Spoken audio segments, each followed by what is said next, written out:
telefone da central de atendimento da NASA não para de tocar. O operador está suando de tanto estresse. Ele mal tem tempo de atender o telefone e todas as mensagens recebidas dizem a mesma coisa. Tem alguma coisa piscando na Lua. De fato, centenas de milhares de astrônomos amadores estavam observando a Lua naquela noite. E, de repente, surgiu uma luz brilhante nela. É como se alguém tivesse acendido um poderoso holofote sobre sua superfície. Os cientistas começaram imediatamente a procurar uma explicação para o fenômeno. Primeiro, pensaram que se tratava apenas do brilho de um avião voando entre os observadores e a Lua. Mas nesse caso, não teria sido visto simultaneamente por tantas pessoas de diferentes partes do mundo. Outra suspeita era os satélites Starlink. Teoricamente, um deles poderia ter pregado uma peça nos astrônomos amadores. Eles poderiam ter pensado que a pequena luz do satélite era um flash de luz na Lua. Porém, mais uma vez, se tal satélite fosse o culpado, a luz não estaria estática, ela estaria se mexendo. Enquanto alguns cientistas continuaram à procura de uma resposta para esse mistério, outros decidiram investigar o fenômeno mais a fundo. Para isso, construíram um novo telescópio no norte de Sevilha, na Espanha. As condições de lá são bastante adequadas para se observar a Lua. O telescópio tem 2 câmeras controladas remotamente a partir de um campus na Alemanha. Se ambas as câmeras captarem qualquer fenômeno diferente sobre a superfície lunar, o telescópio será aproximado rapidamente dela para descobrir o que está acontecendo. Será necessária uma inteligência artificial avançada para fazer com que as câmeras consigam distinguir entre o fenômeno inexplicado na Lua e a luz de um avião, de um satélite ou de um pequeno meteorito que possa entrar na atmosfera terrestre. Enquanto o telescópio está fazendo sua investigação, nós já temos uma teoria que pode explicar o surgimento desses flashes brilhantes e redondos sobre a superfície lunar. Vamos lá! A Lua influencia as marés dos mares e oceanos da Terra com sua força gravitacional. Mas a Terra pode afetar a Lua da mesma forma. Só que essa força será 32 vezes e meia mais forte. Enquanto a Lua orbita a Terra, em determinado ponto, ela pode ficar muito próxima do nosso planeta. Então, a força dessa interação ficará maior. A essa altura, as forças das marés podem fazer com que algumas fissuras na superfície da Lua se abram, liberando gás de seu interior. Um poderoso jato de gás levantará a poeira lunar consigo, e o que vemos como um flash brilhante com nossos telescópios é realmente apenas uma névoa de poeira que é redonda e também reflete a luz do Sol. Se for observada de uma certa distância, parece mesmo um flash. Quando a poeira sobe, achamos que está acontecendo uma pequena explosão, e esse flash vai sumindo aos poucos à medida que a poeira assenta. Essas coisas acontecem o tempo todo sobre a superfície lunar. Elas são chamadas de fenômenos lunares transitórios, e além de flashes lunares, muitas outras coisas místicas e bizarras já aconteceram lá. Lá atrás, no ano de 1178, 5 monges afirmaram ter visto a Lua, com o formato de um chifre, começar a se dividir em 2. Naquele momento, fogo e faíscas começaram a sair da rachadura. Era como se um dragão estivesse cuspindo chamas. Em seguida, a Lua começou a pulsar, e depois voltou ao seu estado natural. Esse fenômeno se repetiu mais de 10 vezes, e as chamas tinham formatos diferentes a cada vez. Quando o pesadelo acabou, a Lua ficou preta. Só no século XX é que os cientistas tentaram explicar o fenômeno. Havia a teoria de que um grande asteroide colidira com a Lua na época, e que foi esse asteroide que criou a cratera de Giordano Bruno, que tem 22 quilômetros de largura. Mas nesse caso, milhões de toneladas de fragmentos do asteroide teriam atingido a Terra também. E aí, as pessoas teriam visto uma incrível chuva de meteoros. Ela teria sido muito brilhante, e as memórias desse fenômeno certamente estariam registradas em algum lugar. Mas isso não aconteceu. Agora, o fenômeno que os monges observaram parece questionável. Talvez eles tenham mesmo visto um asteroide cair, só que ele estava caindo sobre a Terra, e eles acharam que a luz do meteorito em chamas fosse alguma coisa sinistra acontecendo na Lua. Ou talvez os monges simplesmente imaginaram coisas. Não há testemunhas desse evento além deles. Outro fenômeno inusitado são as luzes azuis e vermelhas na Lua. Elas podem ser vistas quando esse satélite está na fase minguante, e isso ocorre com mais frequência na cratera Aristarchus. Os flashes vêm e vão de forma super rápida, parecem relâmpagos. Na verdade, é eletricidade. As forças da maré são responsáveis por isso também. Elas fazem um estresse mecânico se acumular nas rochas, Isso pode produzir um campo elétrico que cria os flashes azuis que deixaram muitos astrônomos amadores boquiabertos. Pode haver também explosões estelares na Lua. Elas são causadas por meteoritos que caem sobre a superfície. A Lua não tem atmosfera, então os asteroides que se aproximam dela não se incendeiam. Por terem muito peso e velocidade, eles causam uma explosão no impacto. E aqui da Terra, vemos isso como uma explosão estelar. Por exemplo, em 13 de maio de 1972, houve um impacto de meteorito de 1.000 toneladas de TNT perto do local onde a Apollo 14 pousou. Se tivéssemos vivido muito antes, poderíamos ter presenciado constantes flashes brilhantes sobre a superfície da Lua. Todas as crateras de lá foram formadas por ataques de meteoros desse tipo. Então imagine um monte de fogos de artifícios que havia anos atrás. E muitos desses meteoritos foram úteis. Eles trouxeram água. Sim, existe água na Lua. A NASA confirmou esse fato após alguns estudos com o telescópio SOFIA. Ele foi montado sobre um avião e as observações foram feitas na atmosfera superior da Terra. Nessa altitude, o ar seco permitiu que o telescópio visse até os menores detalhes. A água provavelmente estava dentro das crateras nos polos lunares. Esses lugares jamais viram luz e a água pode ter ficado presa em forma de gelo. Mas o telescópio SOFIA encontrou água sobre a superfície iluminada da Lua. Claro, são apenas moléculas de H2O que estão presentes nas camadas de poeira, mas já é alguma coisa. Se conseguíssemos juntar toda essa água, daria muito pouco. Em comparação, a quantidade de água que existe no deserto do Saara é cerca de 100 vezes maior do que a que encontramos na Lua. Mas um fenômeno ainda mais inusitado está acontecendo lá agora. A Lua está enferrujando. Sim, igual um pedaço de metal velho. Para a ferrugem surgir, precisamos de ferro, água e oxigênio. O solo lunar tem ferro suficiente, e como já sabemos, existe água lá também. A última peça desse quebra-cabeça é o oxigênio. Todos sabem que não tem atmosfera na Lua e que por isso não conseguimos respirar lá, mas mesmo assim, o oxigênio está presente. O vento solar é que levou ele para lá. O vento da nossa estrela quente se move a uma velocidade extremamente alta. Ele raspa o oxigênio das partes superiores da nossa atmosfera e o carrega para longe. E em algum momento, o vento com moléculas de oxigênio chega à Lua. Tcharam! Todos os ingredientes para a corrosão estão lá, e o minério de ferro da superfície lunar começa a ter um tom avermelhado. Se esse processo durar muito, em um futuro distante, a Lua ficará parecida com Marte. Ela terá uma cor laranja avermelhada. Sim, a cor característica de Marte surgiu exatamente a partir da corrosão, que começou lá milhares e milhares de anos atrás, quando esse planeta ainda tinha rios e mares com água e uma atmosfera com oxigênio. Outros objetos estranhos que podem ser vistos na Lua foram deixados lá por humanos. Entre os anos de 1969 e 1972, 12 pessoas visitaram o satélite como parte do programa Apollo. Ao todo, há 6 locais de pouso onde os astronautas deixaram um monte de coisas para trás. Além de algumas dúzias de satélites e espaçonaves que caíram ou pousaram suavemente sobre a Lua, há um rover lunar, algumas bandeiras dos Estados Unidos, uma foto de família de um dos astronautas e até 3 bolas de golfe. E as primeiras 2 pessoas que estiveram na Lua deixaram uma pilha de coisas para trás. Quando estavam prestes a voltar para casa, elas pegaram um monte de amostras de solo e rochas para levar. E para carregar tudo isso, tiveram que se livrar de tudo o que não era essencial para embarcar no módulo lunar. A câmera de TV, a coleção de ferramentas, o equipamento científico e até braços de poltronas. Os astronautas ficaram fora do módulo lunar durante 8 minutos e jogaram fora um monte de objetos desnecessários. Se juntássemos todos eles, mais os destroços que foram deixados pelos 12 astronautas, e os colocássemos sobre uma balança, seu peso somaria 199 toneladas. Isso equivale a 3 tanques blindados ou 3 aviões comerciais grandes. É estranho, mas é verdade. Yutu 2 da China é uma missão robótica para o lado escuro da Lua, lançada em 7 de dezembro de 2018. Em 3 de janeiro de 2019, o robô pousou suavemente no outro lado lunar. Ele pousou na cratera Von Karman, não muito longe do polo sul da Lua. Os cientistas estão interessados nesta área. Crateras frias e permanentemente sombreadas nos polos contêm água congelada. Essas manchas de gelo são irregulares e provavelmente antigas.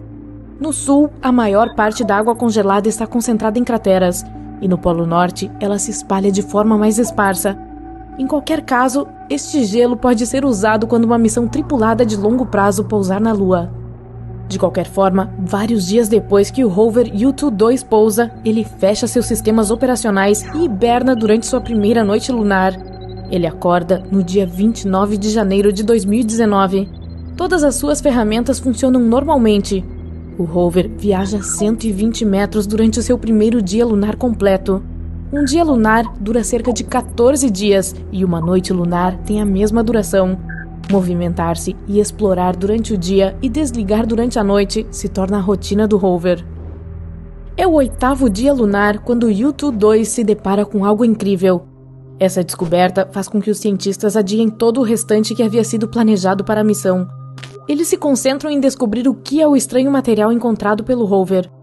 No início, este dia lunar não é diferente de nenhum outro. Ele começa em 25 de julho, quando o rover começa a fazer seu caminho através de uma área marcada por pequenas crateras de impacto. O U-2 é auxiliado e monitorado pela equipe de pilotos do Centro de Controle Aeroespacial de Pequim.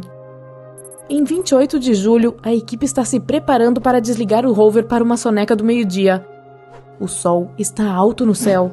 Isso significa que há altos níveis de radiação e temperaturas escaldantes que podem danificar a máquina. Antes de desligar o U-2, os cientistas examinaram as fotos tiradas pela sua câmera principal. É quando eles a avistam, uma pequena cratera cheia de algo extremamente diferente da paisagem ao redor. Incapaz de identificar a substância gelatinosa, a equipe ordena que o rover verifique essa descoberta bizarra. O U-2 cautelosamente se aproxima da cratera para examinar o material com cores estranhas. A máquina usa um equipamento especial que detecta a luz refletida pela substância. Isso deveria ajudar os pesquisadores a entender a estrutura do material. Infelizmente, a natureza da descoberta de cor incomum permaneceu um mistério por mais de um ano. Não é à toa que tanto a descoberta quanto o fato de que inicialmente não havia imagens do material enigmático despertaram curiosidade em todo o mundo. A única descrição disponível da substância era que parecia um gel brilhante e aleatoriamente colorido, algo bastante estranho para a superfície árida e empoeirada da Lua. Mas finalmente, o mistério parece ter sido resolvido. Os pesquisadores analisaram as informações coletadas pelo equipamento. Como esperado, a substância mostrou ser composta de rocha, uma brecha esverdeada e brilhante, em uma amostra não maior que 51 centímetros por 15 centímetros. É como uma versão geológica de uma salada de gelatina com frutas dentro. Se você a derreter, ficará vítrea. Brecha é uma rocha formada por fragmentos angulares aglutinados por uma substância calcária. A amostra encontrada do outro lado da Lua é composta de uma mistura de diferentes minerais. O principal é um tipo de silicato, que é um dos componentes mais comuns nas crostas lunar e terrestre. A peça também contém um pouco de vidro, o que significa que pode ter se formado durante uma erupção vulcânica. Mas a atividade vulcânica na Lua parou há mais de 3 bilhões de anos. É por isso que os pesquisadores têm quase certeza de que é improvável que essa seja a fonte da descoberta em comum. O material pode ter sido criado por um grande asteroide, cometa ou meteorito que atingiu a Lua. Durante a colisão, a pressão e a temperatura eram tão altas que enormes quantidades de rocha derreteram instantaneamente. Algumas peças esfriaram rápido o suficiente para formar vidro. O resto se reuniu no centro da cratera de impacto e esfriou mais lentamente, formando uma nova rocha. A substância provavelmente não se formou na cratera Von Karman, mas nas crateras Vinson e Alder, nas proximidades. A cavidade onde o rover fez sua descoberta tinha apenas 2 metros de diâmetro. O que quer que tenha sobrado não deve ter mais de 2,5 centímetros de largura. Mas então seria muito pequeno para criar um pedaço tão grande de brecha. É interessante que o material seja semelhante às amostras coletadas pelos astronautas das missões Apollo da NASA. Uma dessas amostras era feita de fragmentos escuros de minerais quebrados e aglutinados. Também continha um pouco de vidro preto brilhante. Não está claro, porém, se trata do mesmo material descoberto pelo U-2. Quando o rover tirou as fotos e fez suas medições, estava bastante escuro na área. A qualidade das imagens não é tão boa. Os especialistas também explicam que a missão está examinando uma área da Lua até então inexplorada. É por isso que eles não têm nenhuma amostra daquela região para comparar com a substância esverdeada e brilhante que o U-2 encontrou. Mas se suas suposições se revelarem verdadeiras, então o outro lado da Lua pode ter mais em comum com o lado que está voltado para a Terra do que costumávamos pensar. Mas o que há de tão especial nesse lado escuro do satélite natural da Terra e por que não podemos vê-lo? Tudo por causa do fenômeno conhecido como rotação sincronizada. O único satélite natural da Terra gira em torno do seu eixo uma vez a cada 27 dias. É a mesma quantidade de tempo necessária para dar a volta ao nosso planeta. É por isso que nós sempre vemos a mesma face. Para ser precisa, 59% da superfície da Lua é visível para as pessoas. Isso significa que é possível ter vislumbres do outro lado do satélite em algumas épocas do ano. O lado da Lua que não podemos ver é bem diferente daquele voltado para a Terra. Não possui manchas escuras visíveis à noite. Essas são planícies basálticas lunares, chamadas Maria Lunarium em latim ou mares lunares em português. Elas foram criadas por antigas erupções vulcânicas. Isso aconteceu cerca de 3 a 4 bilhões de anos atrás. Em vez de planícies, a superfície distante da Lua tem inúmeras crateras e altas montanhas. Uma das ideias sobre essa diferença notável entre os dois lados é baseada na teoria da colisão. Ela afirma que bilhões de anos atrás, a Terra colidiu com outro planeta ou algum outro corpo espacial massivo. Depois disso, os destroços dessa colisão colidiram com algo que mais tarde formaria a nossa Lua. É por isso que as paisagens das duas faces são tão diferentes. Uma teoria mais recente sugere que a parte da Lua voltada para a Terra é mais quente por causa do calor irradiado pelo nosso planeta. Durante o período de erupções vulcânicas, era mais frio do lado oposto. É por isso que os minerais lá se tornaram sólidos mais rapidamente. Eles formaram uma camada protetora protegendo o interior da Lua contra os meteoritos, mas cada impacto deixou uma cratera impressionante. Ao mesmo tempo, uma crosta muito mais macia no lado frontal da Lua expeliu lava toda vez que um meteorito a atingiu. Depois que essa lava esfriou, ela cobriu as crateras. Embora o lado oposto seja frequentemente chamado de escuro, ambos os lados recebem quase a mesma quantidade de luz solar. O lado que vemos parece um pouco mais brilhante por causa do brilho emanado pela Terra. Existem duas razões pelas quais as pessoas estão interessadas em explorar o outro lado da Lua. Depois de deixar nosso planeta, muitas ondas de rádio são bloqueadas pelo satélite natural da Terra. Se os astrônomos pudessem construir seus rádios e telescópios ópticos no lado escuro, eles obteriam muito mais dados. Não haveria problemas com qualquer tipo de interferência. Os telescópios também seriam protegidos do brilho da luz do dia do nosso planeta. Se telescópios fossem instalados dentro de crateras, eles também estariam protegidos da radiação solar. Os astrônomos seriam capazes de obter uma visão incrivelmente clara das regiões distantes do universo. Além disso, os cientistas acreditam que há grandes quantidades de hélio 3 no lado oposto da Lua. A Terra está protegida dos ventos solares que carregam esse gás por meio de seu campo magnético, mas nosso satélite natural não tem esse escudo. É por isso que os especialistas acreditam que a Lua pode ser um lugar perfeito para a mineração de hélio 3. Esse elemento raro pode ser usado posteriormente como combustível para reatores de fusão. Ei, acorde rápido! Ouça isso! É um sinal de FM de 5 segundos vindo de uma das luas de Júpiter. Você corre para o seu telefone e informa seus colegas. Eles surtam com as notícias e correm para o laboratório. Você é cientista e trabalha com a sonda Juno, explorando Júpiter há anos. Mas esta é a primeira vez que testemunha algo tão incomum. Ganymedes é a maior lua de Júpiter e a maior do nosso sistema solar. Se esse corpo espacial não orbitasse ao redor de Júpiter, seria classificado como um planeta, ainda maior que Mercúrio e Plutão.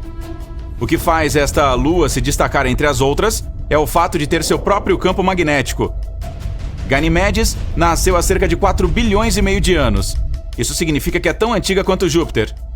Com o tamanho de um planeta, leva 7 dias terrestres para orbitar o seu.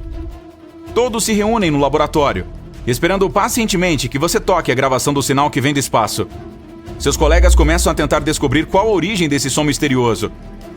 Cerca de 40% da superfície de Ganymedes é escura, com crateras espalhadas ao redor, e 60% é clara.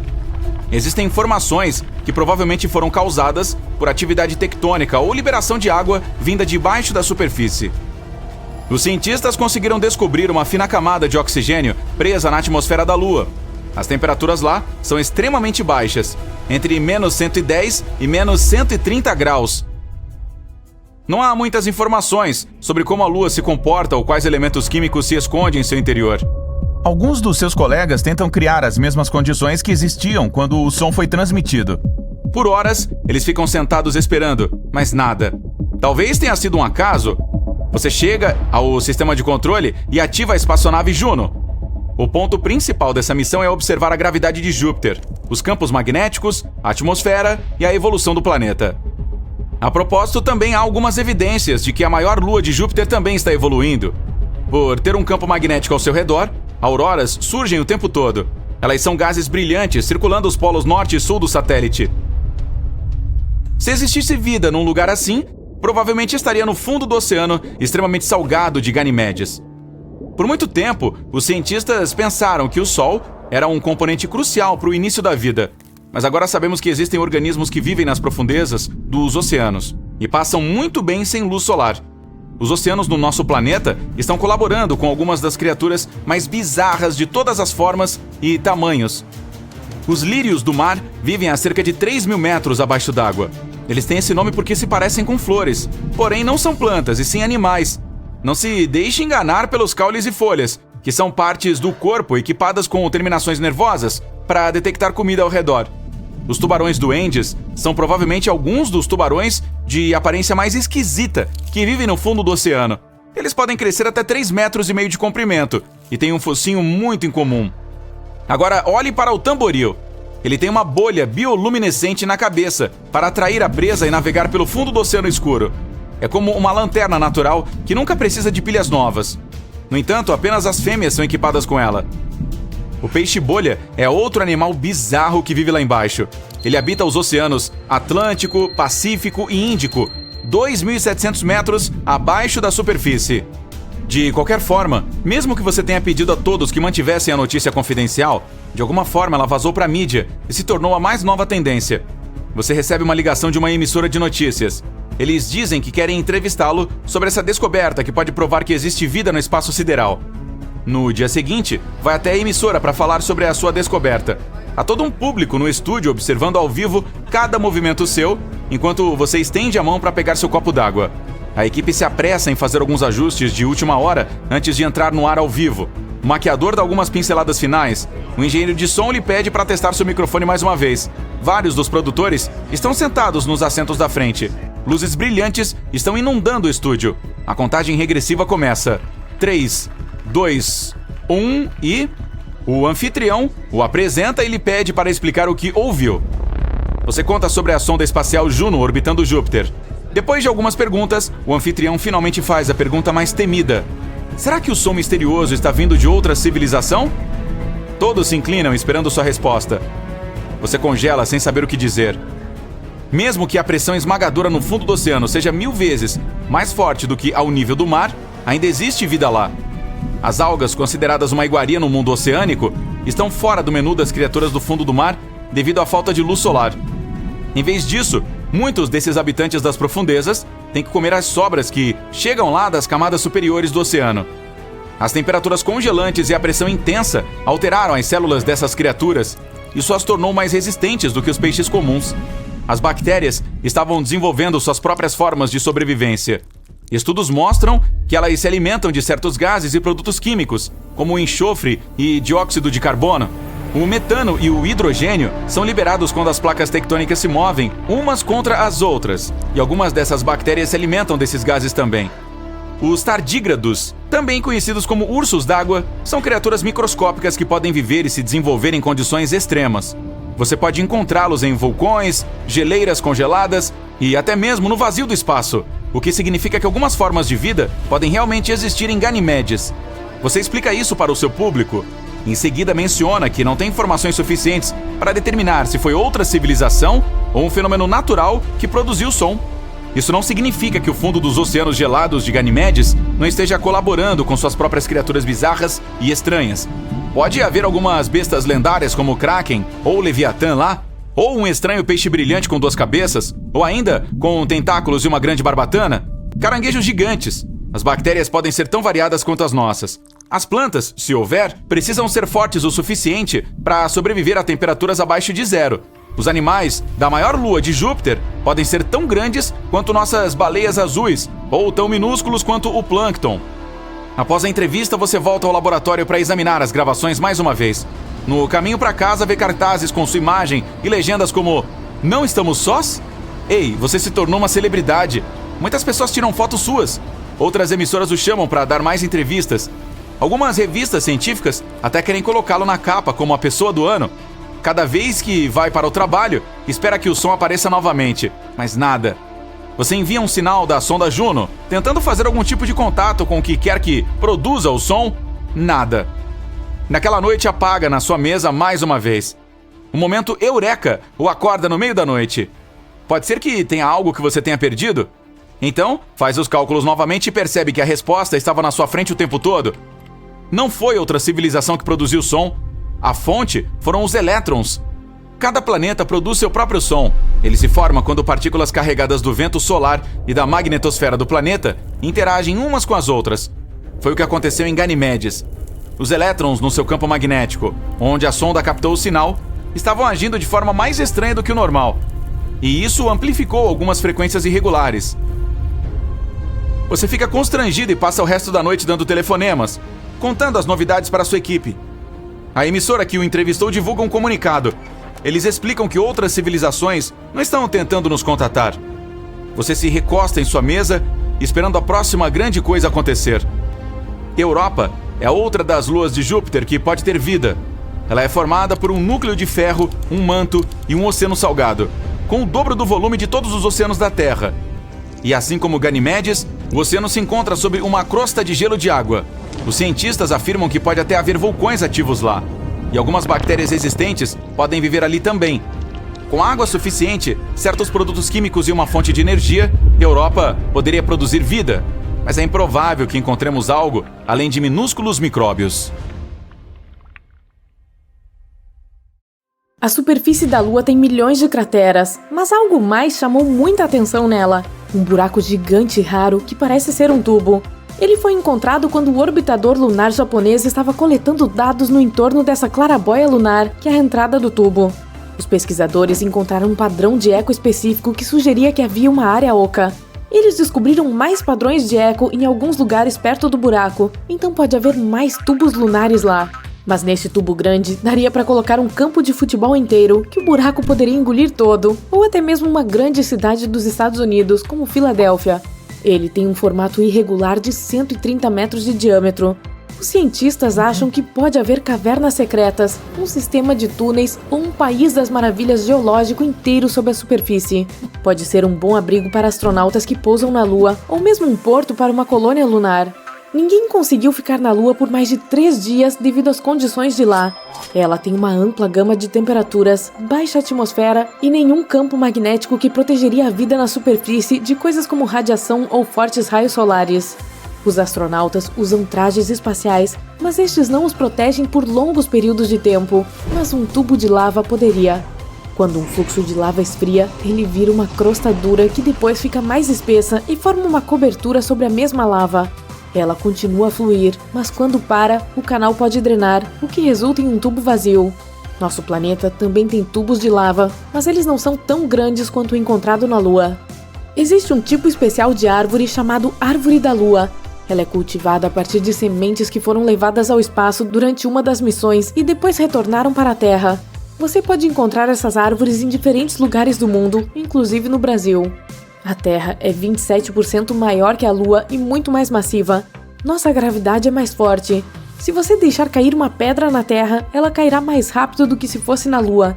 68 quilos na Terra são apenas 11 quilos na Lua. A Terra tem vários satélites circulando ao seu redor, mas a Lua é o único natural. Nossa Lua se formou durante uma grande colisão da Terra e mais um planeta do tamanho de Marte. Isso aconteceu há cerca de 4,6 bilhões de anos, logo depois que o Sol e nosso sistema solar se formaram. Após a colisão, uma nuvem de rocha vaporizada entrou em órbita ao redor do nosso planeta, resfriou e moldou um anel de pequenos corpos sólidos.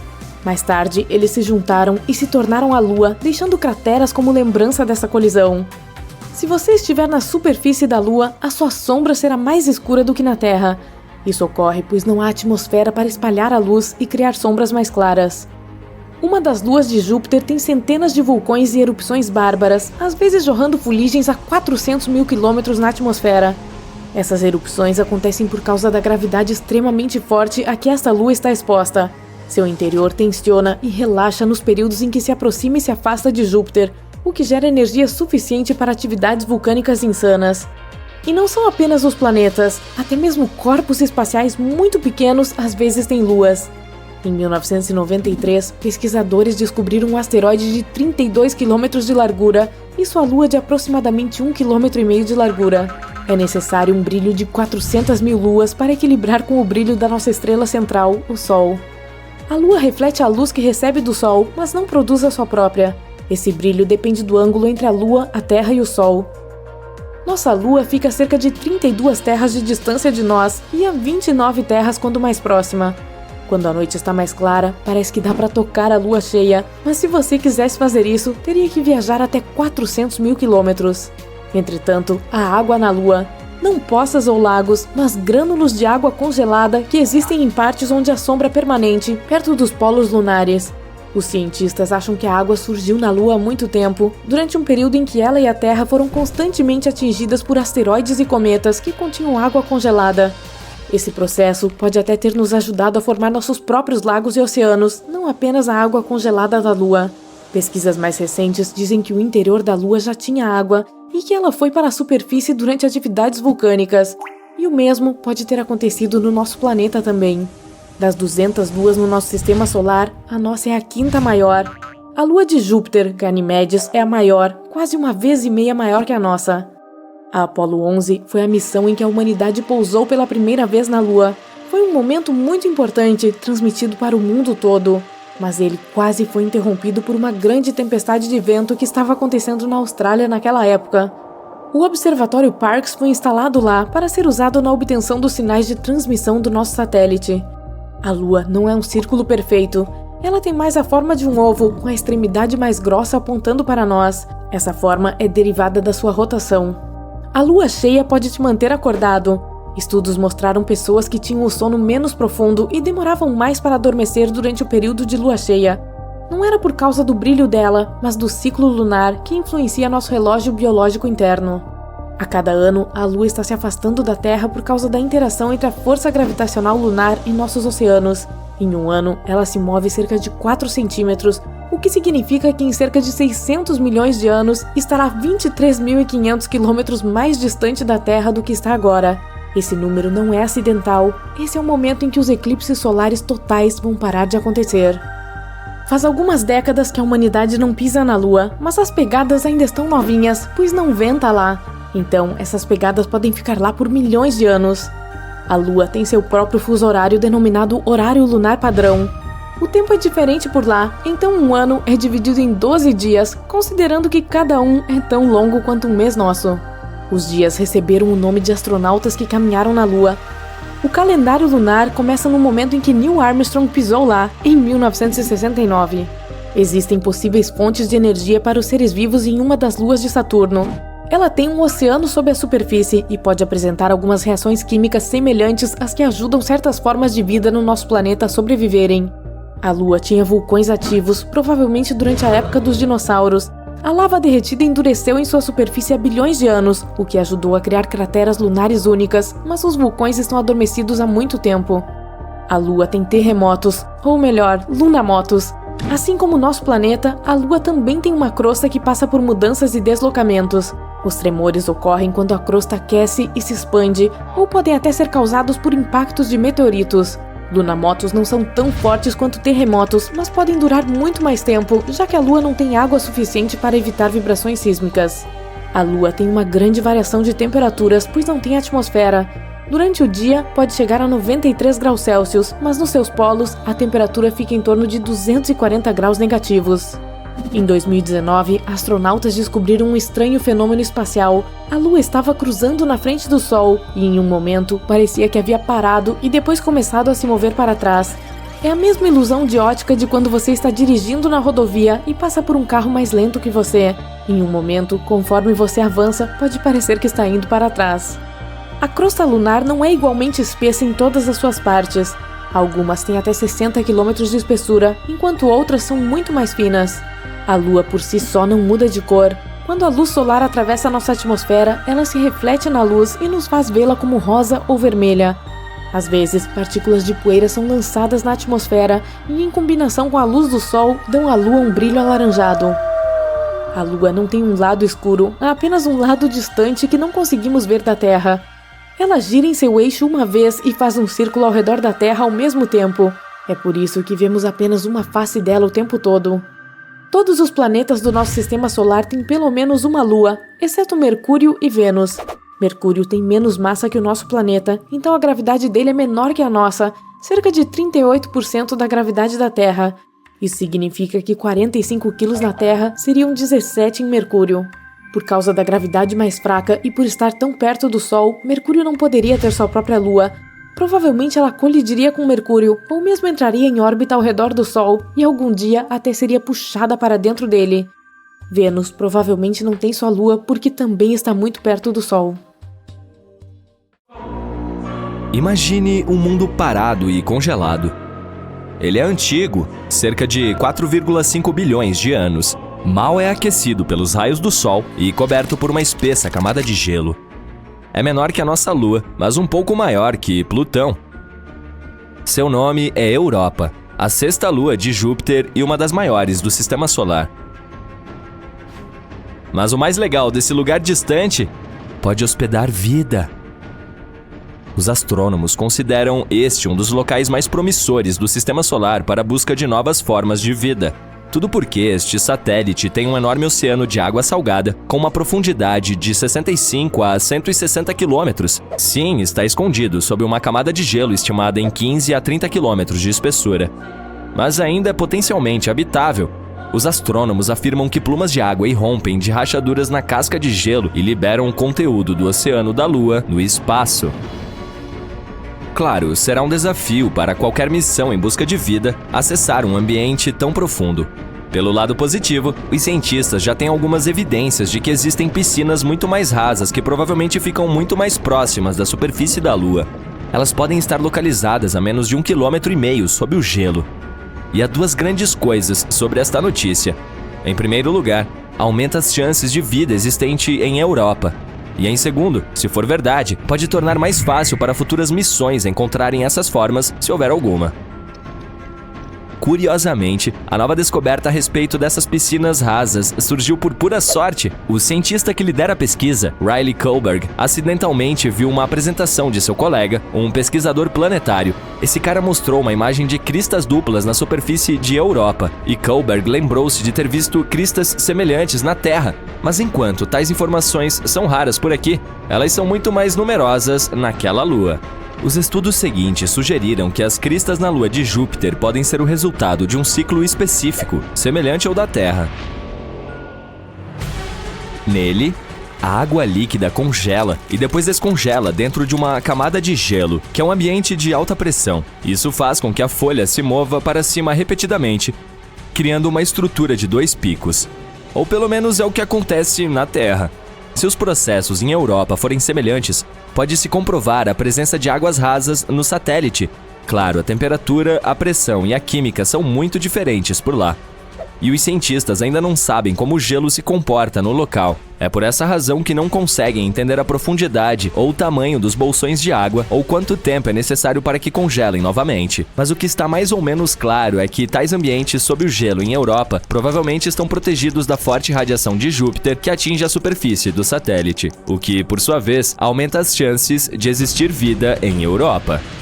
Agora, podemos voltar ao fato de que o oceano ali parece ser salgado. Listras vermelhas na superfície do satélite podem ter essa cor devido ao seu conteúdo químico. Elas provavelmente são uma mistura congelada de água e sais. Isso é bastante incomum porque tal composição não corresponde a nenhuma substância conhecida aqui na Terra. Quanto às manchas amarelas na superfície de Europa, podem ser causadas pela presença de cloreto de sódio. Você conhece essa substância como o bom e velho sal de mesa. Os cientistas tentaram recriar as condições em um laboratório e descobriram que combinando água, sal de mesa, temperaturas congelantes e alta pressão, poderiam obter um novo tipo de cristal sólido. Essa substância pode existir tanto no fundo do oceano de Europa quanto na superfície da nossa Lua. Mas, além dessa informação, os pesquisadores estão no escuro. Esperançosamente, encontraremos as respostas para algumas dessas perguntas por volta de 2030. É quando uma missão chamada Europa Clipper, que será lançada pela NASA, provavelmente chegará lá. Ela terá vários sobrevoos próximos e descobrirá se alguma forma de vida pode existir nessa Lua. O JUICE, ou Jupiter Ice Moons Explorer, da Agência Espacial Europeia, também a visitará nos próximos 2 anos. Mas a Europa não é o único lugar no Sistema Solar que pode hospedar ou já hospedou vida. Em 2003, a Mars Express, uma espaçonave lançada pela Agência Espacial Europeia, descobriu metano na atmosfera de Marte. Em nosso planeta, a maior parte desse gás na atmosfera é produzida por seres vivos, por exemplo, pela digestão do gado. No entanto, os cientistas acreditam que ele permaneceu estável na atmosfera marciana por cerca de 300 anos. E então, em 2006, desapareceu quase totalmente do planeta vermelho. E aconteceu 600 vezes mais rápido do que nos modelos dos pesquisadores. A pergunta: o que ou quem gerou o gás e para onde ele foi? Outro mistério são os micróbios que podem estar dormindo sob a superfície do planeta. Lá, eles podem ter sido protegidos da forte radiação vinda do espaço por milhões de anos. Os cientistas simularam as condições de Marte em um laboratório para verificar se isso poderia ser verdade, e ficaram surpresos ao descobrir que as bactérias seriam capazes de sobreviver facilmente em tais condições por 280 milhões de anos, o que significa que, se existisse vida por lá, poderíamos encontrar evidências no subsolo do planeta perfurando o solo. No momento, não há água corrente em Marte e as células ou esporos simplesmente secariam. Além disso, a temperatura da superfície é semelhante à do gelo seco. Em outras palavras, ela está profundamente congelada. E ainda assim, pode haver 6 tipos de bactérias e fungos vivendo no subsolo do planeta vermelho. O mais provável é apelidado de Conan, a bactéria, devido à sua natureza resistente. Bem, acho que o tempo vai mostrar. Agora vamos para Vênus. Em 2020, cientistas anunciaram que em sua atmosfera tóxica havia algo que poderia significar a existência de vida. Infelizmente, não havia nenhuma evidência, pois não era possível coletar amostras de micróbios ou tirar fotos da vida extraterrestre. Mas eles apontaram a descoberta de uma substância química chamada fosfina por lá, e isso era um grande problema. Se não fosse alguma química previamente desconhecida que estava produzindo esse gás, então poderia haver algum tipo de vida microbiana envolvida no processo. A fosfina é composta por 3 átomos de hidrogênio e 1 de fósforo. Este gás é tóxico para qualquer forma de vida terrestre que necessite de oxigênio, inclusive para nós, humanos. Em nosso planeta, a fosfina pode ser encontrada em locais com pouco ou nenhum oxigênio, por exemplo, pântanos e charcos. O gás é criado por misturas complexas de bactérias que vivem lá. Também pode ser produzido industrialmente. Pensando bem, a fosfina não deveria estar na atmosfera de Vênus. Ela precisa de pressão e temperatura precisas e toneladas de hidrogênio para se formar. Não seria tão surpreendente achá-la em Saturno ou Júpiter, famosos gigantes gasosos. Mas em Vênus, totalmente inesperado. Não há como ser produzida naturalmente neste planeta. Pequenas quantidades dela podem ser geradas durante erupções vulcânicas, tempestades com raios, minerais explodidos na superfície ou meteoritos entrando na atmosfera de Vênus. Mas não tanto quanto os astrônomos pensavam ter observado, e esse fato tinha que deixá-los desconfiados, mas estavam muito felizes com a descoberta.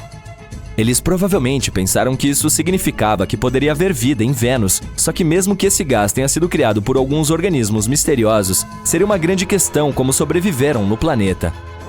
Por aqui, alguns micróbios podem prosperar em ambientes com acidez de 5%, mas não mais. Em Vênus, porém, as nuvens são quase inteiramente feitas de ácido, contendo mais de 90% do sulfúrico. A atmosfera venusiana também é 50 vezes mais seca do que o lugar mais seco da Terra. E, de fato, em 2022, graças a telescópios melhores e de maior resolução, concluiu-se que não havia fosfina por lá. Ou mesmo se houvesse, era uma quantia muito pequena. Até agora, precisamos procurar sinais de vida mais longe daqui. Considere Encelados, a lua gelada de Saturno, um dos lugares mais promissores para procurar vida fora da Terra. Os cientistas acabaram de detectar o último dos 6 ingredientes necessários para sua formação, o fósforo. Esse elemento mais raro foi descoberto em um oceano em Encelados. Ele ajuda a tornar o solo fértil na Terra, mas a concentração desse mineral nos mares ocultos da Lua distante pode ser de 100 a 1000 vezes maior do que nos oceanos do nosso planeta. E talvez ocorra porque o oceano de Encelados é rico em carbonatos, exatamente como a água com gás, e esta provavelmente dissolverá os fosfatos das rochas da Lua. A nova descoberta também sugere que em outras luas geladas de Saturno, como o Titã, as águas também podem estar carregadas de fósforo. Por que os cientistas estão tão entusiasmados com esse mineral? Bem, os fosfatos, que são compostos contendo fósforo, são componentes cruciais da vida na Terra. O DNA, o RNA e as membranas celulares os têm. Mas entre os 6 elementos necessários para a vida, que são carbono, hidrogênio, nitrogênio, oxigênio, fósforo e enxofre, o fósforo é o menos comum. Em 2004, a sonda espacial Cassini entrou na poeira do segundo anel mais externo de Saturno, chamado de E. Ele é composto de grãos de gelo ejetados por Encelados, e ao estudar esses grãos examinados pelo analisador de poeira cósmica da Cassini, os pesquisadores detectaram fósforo. Encelados é a 6ª maior lua de Saturno. Ela não é realmente grande, tem apenas 505 km de diâmetro, ou seja, é pequena o suficiente para caber dentro do estado do Arizona. Deveríamos tentar isso algum dia. É interessante notar que quando a sonda espacial Cassini chegou a Saturno, os astrônomos pensaram que Encelados seria uma bola de gelo congelada. Mas então, surpresa, surpresa, eles viram plumas de partículas de gelo e vapor de água saindo de geysers na superfície dessa lua. Ficou claro que havia um oceano global entre o núcleo rochoso dela e sua casca gelada. Os mesmos pesquisadores descobriram anteriormente que esse satélite natural de Saturno também pode ser o lar de moléculas orgânicas complexas. Antes, os cientistas pensavam que os fosfatos poderiam estar presos nos núcleos rochosos de Encelados e mundos semelhantes. É por essa razão que os trabalhos mais recentes, que sugerem que os fosfatos também podem ser abundantes no oceano, foram uma surpresa. Os pesquisadores examinaram 305 grãos de gelo do anel E de Saturno e descobriram que 9 continham fosfatos. E esses resultados foram claros e inconfundíveis. E isso é muito importante porque há algum tempo acreditava-se que a fosfina, um composto de hidrogênio e fósforo, existia nas nuvens de Vênus. Mas ninguém conseguiu encontrar nenhuma evidência que sustentasse essa teoria. Em Encelados, no entanto, não há controvérsia, os fosfatos existem ali. Os astrônomos consideram Europa um dos lugares mais promissores do sistema solar para a busca de novas formas de vida. Tudo porque essa lua tem um enorme oceano de água salgada, com uma profundidade de 65 a 160 quilômetros. Sim, ele está escondido sob uma camada de gelo que, segundo estimativas, tem de 15 a 30 quilômetros de espessura, mas ainda é potencialmente habitável.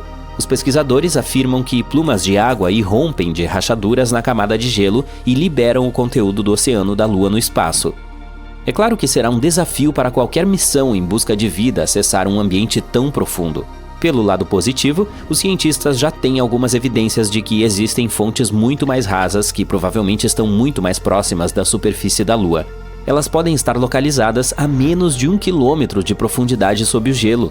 E essa notícia tem 2 coisas excelentes. Em primeiro lugar, aumenta as chances de haver vida em Europa. E em segundo lugar, se for verdade, pode facilitar para que futuras missões encontrem essas formas de vida, se houver alguma. Em seguida, temos Titã, a maior lua de Saturno. Ela é menor e tem gravidade mais leve que a da Terra, mas ainda nos faz lembrar do nosso planeta, já que o nitrogênio predomina em sua atmosfera. Trata-se do único outro mundo em nosso sistema solar com lagos e rios. Esses corpos d'água são feitos de hidrocarbonetos, metano e etano. Há também um oceano subsuperficial de água, mas ele está localizado muito no fundo e ninguém descobriu ainda se faz contato com algo na superfície. Se for o caso, poderá fornecer combustível para a vida depois de se misturar com a química complexa da superfície. Mas Encelados e outras luas geladas não são os únicos lugares no sistema solar que podem abrigar ou já abrigaram vida.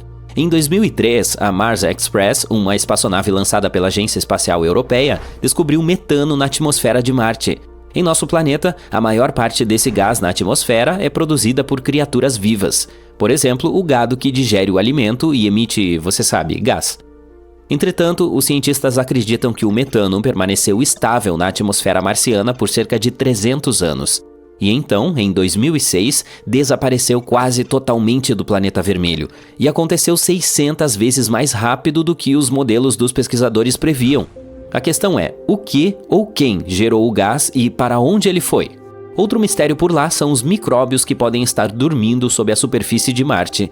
Ali, eles podem ter sido protegidos da forte radiação proveniente do espaço por milhões de anos. Os cientistas simularam as condições de Marte em um laboratório para verificar se isso poderia ser verdade, e ficaram surpresos ao descobrir que as bactérias poderiam facilmente sobreviver em tais condições por 280 milhões de anos. Bom, é um longo prazo de validade, e significa que, se houvesse vida em Marte, poderíamos achar evidências na subsuperfície por meio de perfurações no solo. No entanto, não há água corrente em Marte, e as células ou esporos simplesmente secariam. Além disso, a temperatura da superfície é semelhante à do gelo seco, em outras palavras, está profundamente congelada. E ainda assim, pode haver 6 tipos de bactérias e fungos vivendo no subsolo do planeta vermelho. O mais provável é apelidado de Conan, a bactéria, devido à sua natureza resistente. Bem, acho que o tempo vai mostrar. De qualquer forma, se não encontrarmos vida fora da Terra em nosso sistema solar, provavelmente poderemos procurá-la em exoplanetas, que é como são chamados os planetas fora de nosso sistema estelar. Alguns parecem muito promissores. O mais perto daqui é Próxima Centauri b. Ele está a apenas 4,2 anos-luz de distância da Terra. Recentemente, os astrônomos descobriram que esse mundo pode ser ainda mais parecido com o nosso do que se pensava. Ele é apenas 17% mais maciço do que aqui, e orbita uma estrela que é mais fraca e menos maciça que o Sol. Próxima Centauri b está no meio da zona habitável da estrela. Isso significa que há chances de existir água líquida e vida ali. Parece que esse exoplaneta está preso à sua estrela-mãe. Um de seus lados está voltado para ela o tempo todo, e o outro está sempre na escuridão. Os cientistas ainda não descobriram se tem uma atmosfera. Próxima Centauri b está viajando muito perto de sua estrela e completa uma órbita em 11 dias terrestres. A radiação da estrela pode estar puxando o ar do planeta para longe. Se esse for o caso, é pouco provável que exista água líquida em sua superfície. O Gliese 832c está a 16,2 anos-luz de distância da Terra. No esquema cósmico das coisas, está a um passo de distância. Esse exoplaneta é 5 vezes mais maciço que a Terra e viaja muito mais perto de sua estrela-mãe. É por isso que um ano ali dura apenas 36 dias. Mas como se trata de uma anã vermelha muito mais fria e mais fraca do que o Sol, Gliese 832c recebe tanta luz e calor quanto o nosso planeta. Ao mesmo tempo, ainda não está claro se ele é semelhante à Terra, e provavelmente tem uma atmosfera muito mais espessa que cria um efeito estufa descontrolado. Esse fenômeno ocorre quando um planeta absorve mais calor de sua estrela hospedeira do que consegue liberar de volta para o espaço. Isso significa que é mais provável que o Gliese 832c se assemelhe a Vênus, quente e escaldante, do que a Terra, relativamente fria. Por mim, tudo bem.